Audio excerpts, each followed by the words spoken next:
আগামী জাতীয় সংসদে যদি বিএনপি সরকার গঠন করতে পারে, আমাদের বিএনপির ভারপ্রাপ্ত চেয়ারম্যান জনাব তারেক রহমান বলেছে বাংলাদেশকে নিয়ে একটা রেইনবো নেশন গঠন করা হবে।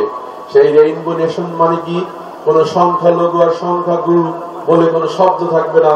আমরা সবাই বাংলাদেশি, আমরা কাঁধে কাঁধ মিলিয়ে এই দেশে চলবো, এই দেশে। লিলি বিউটি সোপ, যার অ্যান্টি এজিং গুণ তারুণ্য ধরে রেখে ত্বককে করে উজ্জ্বল, তারুণ্যময় উজ্জ্বল ত্বকের জন্য। রিমার্ক করব।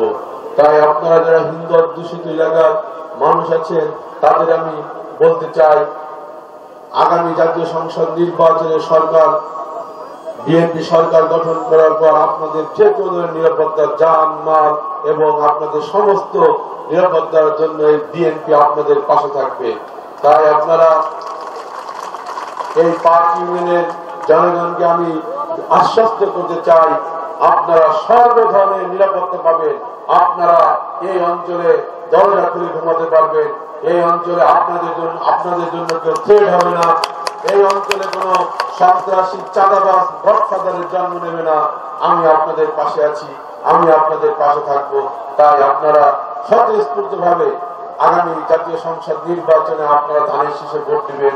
আপনারা ধানের শীষে ভোট দিয়ে আমাকে এমপি নির্বাচিত করবেন। আমি যদি এমপি হতে পারি, আমি আপনার সন্তানের জন্য, আপনার মৌলিক অধিকার রক্ষার জন্য আমি জাতীয় সংসদে দাঁড়িয়ে কথা বলতে চাই। লিলি বিউটি সোপ, যার অ্যান্টি এজিং গুণ তারুণ্য ধরে রেখে ত্বককে করে উজ্জ্বল, তারুণ্যময় উজ্জ্বল ত্বকের জন্য। রিমার্ক